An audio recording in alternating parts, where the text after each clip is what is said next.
sila? Meron po ba kayong mga storage area for records? Yes. Very good. For further retention, kaya tinatransfer natin ng records para pagpatuloy natin ang kanilang retention hanggat hindi pa natatakda ang kanilang panahon sa opisina.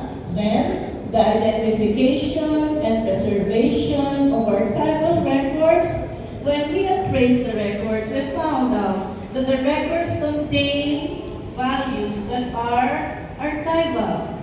Ibig sabihin, ang mga records ay natagpuan natin na merong value na panghabang panahon and the destruction of valueless records. So itong valueless records, kailangan natin silang i-dispose.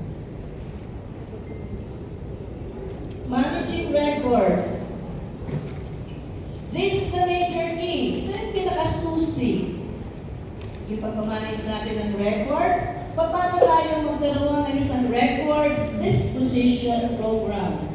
It is not a records management program. It is records disposition program. Puro disposition ang pag-uusapan.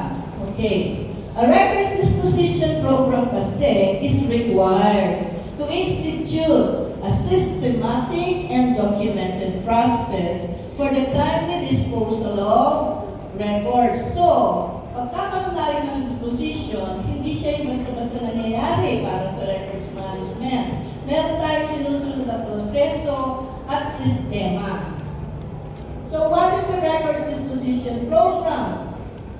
Ang isang records disposition program is a predetermined, well-arranged, and coordinated plan of activities para sa retention, para sa preservation, and para sa destruction. Kung mapapansin nyo, ang disposition lagi lang binabanggit yung tatlo. Retention, which is the transfer. Preservation, which is papunta ng archives. And destruction is disposal. Laging yun ang punto ng disposition of records. Ang records management disposition program, it consists of policies and procedures. Itong mga policies and procedures ay nakatuon sila saan? Kung anong documents ay itatago. Ano ba natin kaagad? Kung anong documents ay itatago? Okay? Where? Saan? And in what type of environment the records are kept? Meaning, mag-i-stay ba sila sa storage area? Mag-i-stay ba sila sa archives? O mawawala sila? That is the environment we're talking about. And how long these documents are to be kept. Sila ba ay temporary lang na mananatili o mananatili sila panghabang panahon? So this is records disposition program is all about.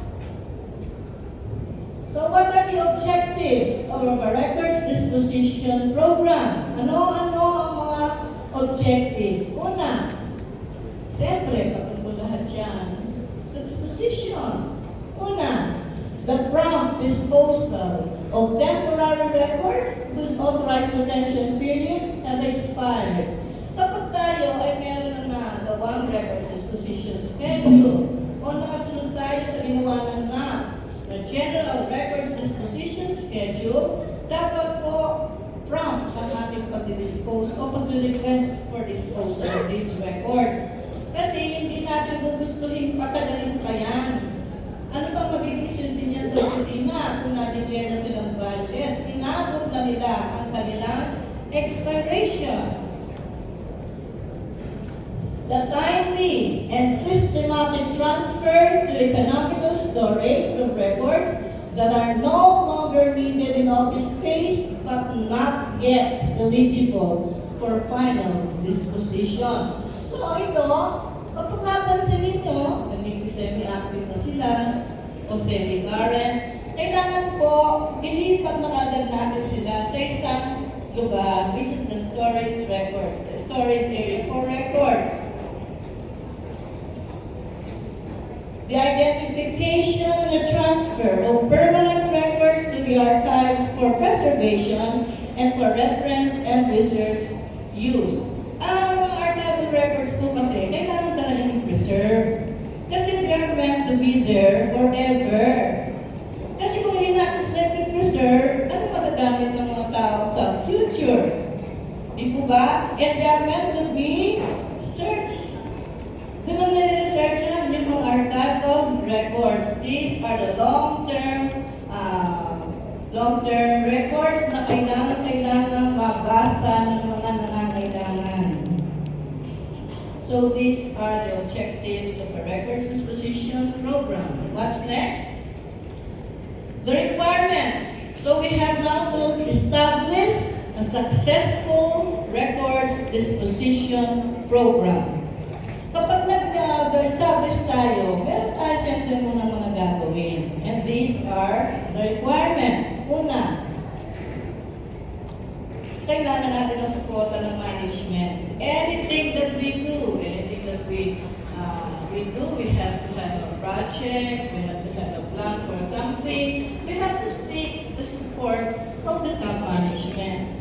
Kasi, kailangan natin siya sa bakit? Ano pamamaraan? It must provide the necessary tools, the facilities, the equipment, and supplies of the program, including the personnel that will be involved in the project. Di po ba? So, top management must be aware of records disposition problems in the agency and the need for their solutions. Alam niyo po kasi, tayo ang mahawak ng records. Tayo ang naka-hands-on sa records. Hindi alam yan ng management. So, paano na malalaman ang problema? Kailangan natin iparating sa kanila at hingin natin ang kanila suporta para makagawa tayo ng isang programa na makakatulong sa atin. So, top management is a person or group of people who directs and controls an organization at the highest level. It also has the power to delegate authority and provide resources within the organization. So, siya rin kasi magbibigay ng mga tao na kakailanganin natin. Siyempre, hindi ka nang pwede mapag-isa. Hindi po ba? Next one is a program directive. Number one is top management support. The other one is the program directive. Kailangan po meron tayong may pamugbog na directive sa mga tao. Okay? A circular or a directive from top management announcing the records disposition program, it should be issued. So, hindi pwedeng kwento-kwento lang. Kailangan merong formal na directive. Ang directive, ano ba yung directive? Alam niyo kung ano yung directive? Memos, policy. Memo. Memorandum is one kind of a directive. Ano yung sabihin nun? Ang directive nag-direct, di ko ba? Siya ang nagsasabi kung ano yung gagawin. Siya ang nagsasabi, kaya nga directive, it comes from the top, papunta sa baba. Di ko ba? Kailangan po magkaintindihan tayo sa directive. Ang sinasabi rito, directive should be issued para malaman ng lahat na mayroong gagawing programa. It allows the agency to issue the proper delegations of authority. Yan. Issuing this directive kasi emphasizes the agency's commitment to the authorized, to the timely,